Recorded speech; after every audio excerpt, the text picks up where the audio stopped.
Hello, everybody, and welcome to this LinkedIn Live. My name is Sandra Wood, and I'm a German language teacher and coach in Zurich. And I work with international professionals in Switzerland who would like to integrate better. I help them improve their German so they can speak confidently in a work and social environment. And I'm here today with my colleague Megan Nichols, who's joining us from the UK. Megan, do you also teach German? I teach English mainly to Germans, which is why this seems like a good fit and a good collaboration. So I focus mainly on business English and helping people feel confident to communicate around the world. So today we're going to explore what fluency really is, why the idea of being fluent can hold you back, and what matters actually more for professional success. Yes, this is always quite a big topic in language learning, this idea about fluency. So, Megan, when you hear the word fluency, what comes to mind? Yeah, I've definitely been guilty of this myself, learning languages, and now I've tried to flip the script as a language teacher.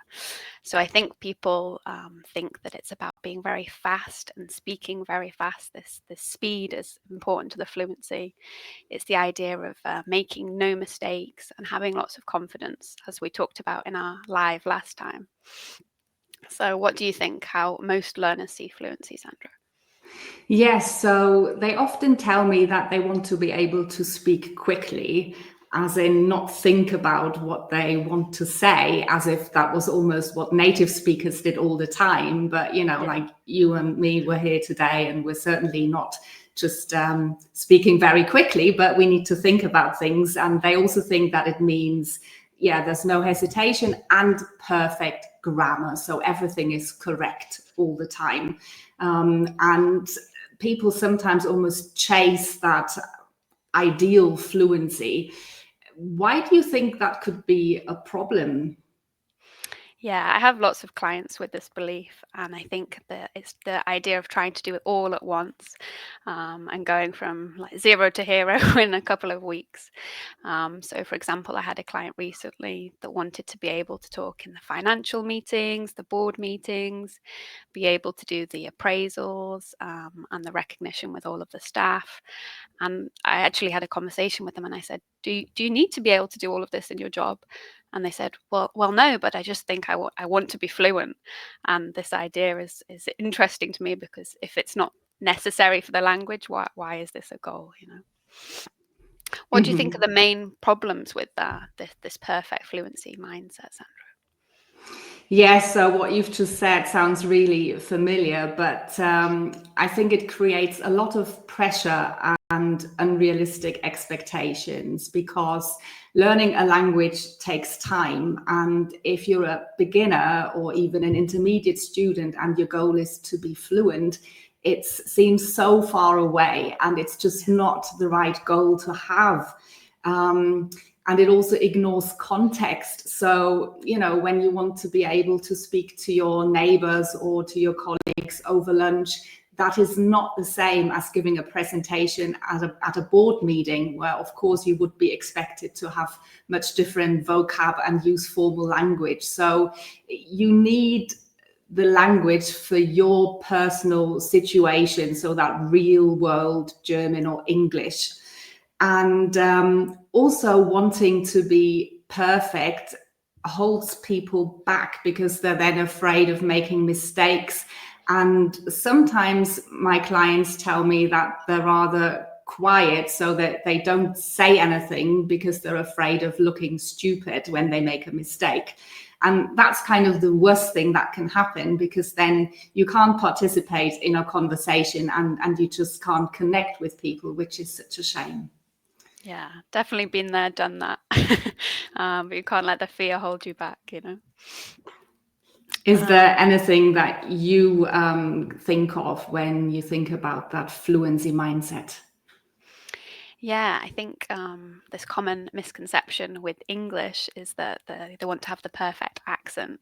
And I know for German, for example, there's lots of different types of German for different countries, and it's even more so for English. In the UK, for example, we have so many different British accents, and not one of them is right or one of them is more fluent than the other. And then you throw into that the fact that we have the American English, Canadian English, Australian, South African. So there's that confusion between like getting the perfect accent and the ability to speak the language. There isn't one that's just more fluent than another. And I think some people would be offended if you said that their accent wasn't fluent, you know. Also, I want to pick up on what you said. It's like depending when you need the language is important for the fluency. You talked about the boardroom and small talk, and it's the same for different industries as well. So I am fluent in English, but I probably couldn't have a conversation in legal English, or if I was talking about the pharmaceutical industry, because the vocabulary is very specific, the structures are very specific, and it doesn't mean I'm not fluent just because I can't have these conversations. So it depends which industry the clients are working in, whether they just want to be able to have a conversation, and that's enough for fluency for them. Because sometimes I think we get in this trap of being so advanced that they get to the C1, C2 level, and then we realize that actually most people don't speak like that. I was the same learning German, like the Hochdeutsch at school, and then you go to the country and you realize that this is way too formal. Oh, yes. People people have the slang, you know, they talk with the colloquial language, and it's just not the same. So yeah, that would be my idea of why this mindset needs a little bit of a shift. Yeah, so totally. The whole Hochdeutsch thing is such a good example, which is also true in Switzerland, where there's a variety of different dialects, and you need to focus also on, understanding and, what are people saying as opposed to just trying to speak perfectly. So if we try and redefine fluency in practical terms, I guess what we mean is that fluency is more about being able to express your ideas and being able to speak the language in the situations that matter to you. So real world German or English. So don't try and learn everything, but think about the situations where you want to be able to communicate successfully and prioritize that communication over perfection. So it is about connecting with people. You want to be able to have a chat. And nobody thinks about your grammar or, whether it's 100% correct what you just said, but they see you as a person. They obviously pick up on whether you're a nice person or not. All that type of stuff is a lot more important. And we have, as human beings, a strong desire to connect with others. We don't go into a conversation and think, oh, I hope the other person is going to be able to speak perfect English or perfect German. So that is so important. We must not be held back by this idea of being perfect. And also in real life, we constantly need to adapt to our audience and the context. So sometimes you actually need maybe more informal phrases rather than more formal and correct grammar. So bear that in mind. What do you need when you go out there and speak the language? And this is about skills which are not purely language skills. Anything you'd like to add? Yeah. Exactly. This is why we learn a language, isn't it, Sandra? To connect with people, not to be perfect. And languages are about communication. Native speakers make mistakes all the time, They have filler words, they make mistakes in spelling, in grammar. So this idea of perfection, it's not realistic. And if we can connect with people, that's definitely more important. For me, a really important thing to focus on when we talk about fluency in inverted commas is the culture. So I focus a lot in my lessons about speaking about the culture, the history, the politics, the food, of the region. And if you can understand this is a really important way to connect, as you said, because you understand the people and why they might have certain words and where the idioms have come from. You've got a bit more background context. So I think that's a really valuable skill that you can use when you're traveling. And yeah, like you said, communicating successfully instead of getting the grammar perfectly. If you're leading a meeting, for example, you can learn phrases that are specific, that you know are likely to come up from your native language. Or this will be different if you're negotiating, for example. So yeah, being able to communicate successfully and confidently rather than the perfection, I think. Do you have any strategies that you suggest to your clients that they can really be able to do this? Because it's definitely easier said than done. Oh, yes, very much so.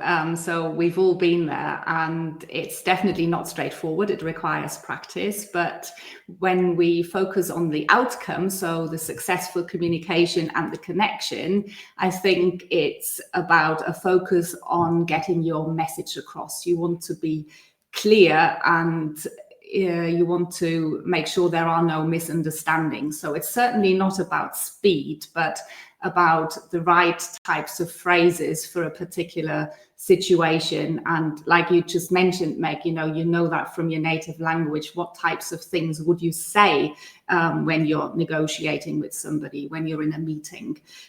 So yes, focus on the message, and prioritize building vocabulary over complex grammar, which maybe is more often used in writing as well.